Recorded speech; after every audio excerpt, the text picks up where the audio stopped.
Welcome back to ICE 365 Live. We're now talking Asian headlines, and I am joined via video link by Ben Blaschke, the managing editor of Inside Asian Gaming, linking in from Australia, and we have Andrew W. Scott, the vice chairman and CEO publisher, Inside Asian Gaming, patching in from Macau.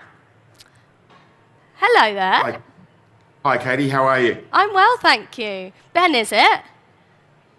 No, it's Andrew here. There's Ben. Andrew. There's Andrew and Ben. Okay, brilliant. How are you both today? Well, fine in lovely sunny Macau. How is it over there in London? Oh, in London it's wonderful. It's also sunny outside, actually. Very good. So, let's get going. I'll start with a question. So Macau is obviously still the main market in the region, but a combination of challenges have arisen from COVID limiting travel to changing regulations and the arrest of a prominent junket operator. What does this mean for the market going forward?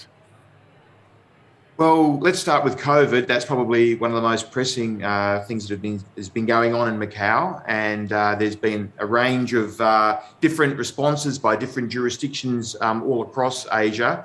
Asia's experienced a very different COVID situation to Europe and the US and other places like that. And I think probably the most important thing to say is the majority of Asia is now finally opening up, with the glaring exception of what's going on in mainland China at the moment, and therefore that's impinging on Macau. Maybe I'll hand over to Ben to do a bit of an around the grounds of the different jurisdictions in Asia and how they're responding. So Ben, maybe kick it off with Macau. Sure, Andrew. So, as you probably know, as everybody knows, Macau is the largest gaming jurisdiction in Asia and, in fact, the world in terms of land-based gaming. But at the moment, Macau is very subdued. The outbreaks in China that we've seen recently have seen border restrictions tighten further than they were before, and they've been quite tight since the outbreak of COVID. So right now, Macau's gaming revenue is down 75 to 80% compared to 2019 levels, and probably not looking like improving anytime soon. The 2022 outlook is not great. But just to, as Andrew said, that most of Asia is opening up. So if we go around to the major jurisdictions in Asia, Singapore is essentially open now to all fully vaccinated travellers. I think you only need a negative COVID test before you depart on your way to Singapore. Philippines, basically the same, pretty much open now. Australia opened about 2 months ago. Very pleasing for me being in Sydney, that can freely come and go now. Malaysia, similar to Singapore. And Korea, a foreigner-only, primarily foreigner-only casinos in Korea have really suffered through COVID with no international travellers. But again, they're opening up now too. So the market across Asia is generally starting its road to recovery, except for Macau. And do you think Macau will ever reach pre-pandemic heights again? Oh, let me take that one. Look, I think it will. It'll take a while to get there, but I think there's an enormous amount of pent-up demand. We've seen what's happened in Las Vegas and other areas, all across the US, for example. That warms our heart here in Macau, because we see that happening, and we know what the same thing must be happening in mainland China. The demand to get here is very, very high. And whenever there is a little bit of a relaxation in the rules, we do see the numbers shoot up. So there's no shortage of people wanting to come to Macau. It's just the restrictions holding things back. So I think, it can get back to where it was. It's got a long way to ramp up. It's like a whole new market starting again that we've been effectively almost closed for so long. But I think those glory days can come back to Macau. It won't be next week. It won't be next month. But we'll probably get there eventually, I think. And what is the future of the junket model following the events of December last year? Well, Ben, do you want to take that one, or will I? We could both. There's so much. This is a very deep topic, Andrew. But I might actually let you go into this. You're in Macau, so you're seeing it on the ground every day. Well, at the moment, bluntly, the CEOs of the two biggest former junket operators are both in jail in Macau at the moment. I think that's very, very well known. So both of those two big junket operators have essentially completely collapsed. So the junket model almost is no more. I think eventually we may go back to a junket model as it was 20 years ago with commission on rolling, rather than junket operators that run their own rooms and that run almost pseudo businesses in themselves, casino businesses in themselves. But I think what will happen to that VIP play is it will eventually, at least substantially, migrate to premium mass. So the 6 concessionaires here in Macau all are actively chasing that GGR that's been lost. And they have to be a little bit careful not to fall foul of mainland China laws in the way that the junkets did. But I think that they can certainly get a fair percentage of that play back, given that those VIP players, they've been coming to Macau for a long time now, so they know where the casinos are. They know where Galaxy is and Venetian is and Parisian is, and they will probably end up finding it for themselves. So best guess at the moment amongst all the pundits in the industry is that maybe we'll see 50 to 60% of that play eventually come back over the next, let's call it 12 to 18 months or so, putting COVID aside for the moment. And in fact, even though we probably won't get all of that GGR back, in some respects, the operators will be happy because their EBITDA margin will be much higher than it was when they had to share that money with the junket. So in fact, even though GGR may drop down 10, 15, 20%, something like that, probably ultimately profitability will in fact go up in the long run. Brilliant, thank you. And where do you both see room for growth? Well, let me take that one from a Macau point of view, and then perhaps, Ben, you can look at some of the other places. I think with what's going on in mainland China at the moment, I think that Macau can't rely on mainland China as low-hanging fruit in the way that it always did. So I think that long ignored is Southeast Asia. You've got 1 billion people in Southeast Asia, and it's got a rising middle class, just as mainland China has. So I think as Asia matures and as the Asian century rolls out, there's no reason why there can't be a lot of play come from places like Singapore and Indonesia and Korea and Japan and even Vietnam, Cambodia, places like that. And I think maybe Ben, you might want to talk about Australia. Australia is probably going to experience growth in its domestic market as a result of what's happened internationally. What about down in Australia, Ben?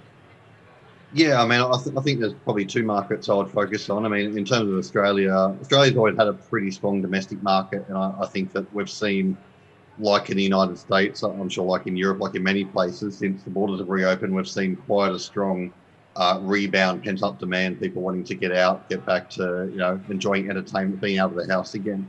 But in terms of, our dealings with, gaming suppliers, the slot machine suppliers, EGM suppliers, ECGs, they look at the Philippines as their real great growth market for the future. And there's a lot happening in the Philippines. We've got Manila, the entertainment city precinct, which currently has 4 integrated resorts in or around the area, and a 5th one opening in the next year or 2 is seen as a great area for growth. Also in a bit further north, up in the Clark area, and down in Cebu as well, there's a couple of integrated resort developments there. So, in terms of growth of the industry in general, Philippines is probably seen as the most attractive at this stage. And what of Japan's integrated resort project? What do you both think about that? Well, that's definitely one for me. I was going to Japan every single month from all through 2018, 2019, and actually was there when COVID broke out in January 2020, just on my way to ICE in 2020 in Yokohama. If people want to know what happened in Japan, they should definitely go check out IAG's website. We've done some really big exposés on what's happened there. To be honest, it has really sort of fallen flat as far as the world's integrated resort companies are concerned. MGM is still there in a big way in Osaka, but if you were to go back to the peak when the IR Implementation Act was passed by the Japanese Diet in 2018, there were no less than about 20 major companies around the world very seriously pursuing Japan, and perhaps a dozen or so locations, all up, the length and breadth of Japan, interested in opening IRs. Well, fast forward to now, we've got really only one tier 1 company, MGM Resorts, interested in Osaka, and then we've got 2 reasonably small regional locations in Wakayama and Nagasaki, with companies, smaller sort of companies that you wouldn't normally associate with first tier IRs that you might see in Macau and in Las Vegas. And why? Well, a lot of complicated reasons, but in the limited time that we've got, essentially the rules. Japanese government being very tough on the rules, high tax rate, entries fee, only 3% of the area allowed to be a gaming area, so 97% of the floor area to be for non-gaming, and then a whole bunch of other rules, and also perhaps some difficulty in the international companies and the Japanese companies communicating and talking to each other. So it's actually turned out that almost every company is withdrawn from that process, and even some people think that the two regional ones may not get passed by the central government in Japan, and we may only have one, and they may have to do a whole rethink on that industry in the months and years to come post-COVID.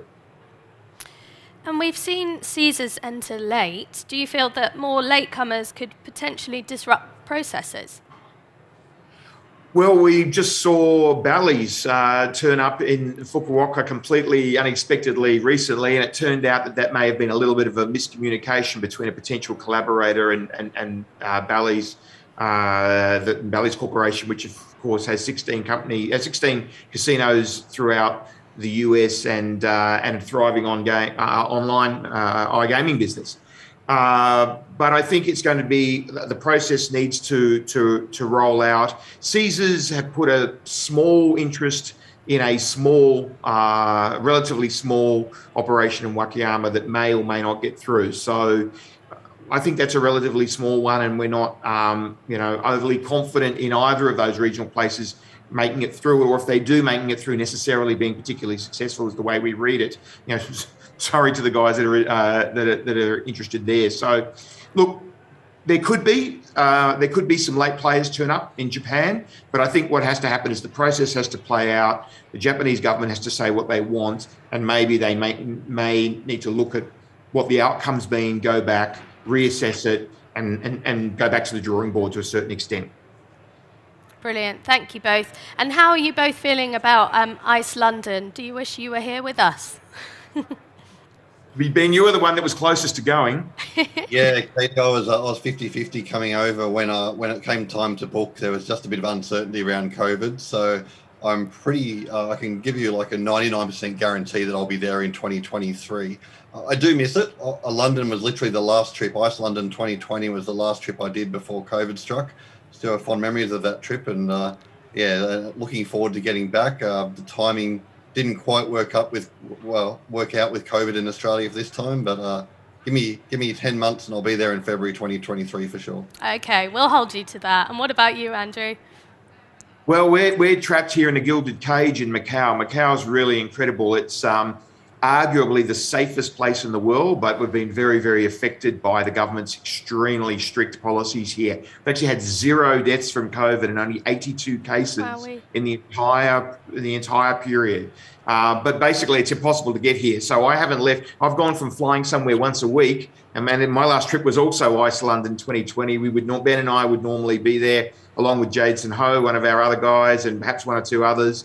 We normally would have a booth there, and I'd love to get back there. And we're definitely assuming that we will be there in February 2023. What is it we're up to now? So we'd love to get there.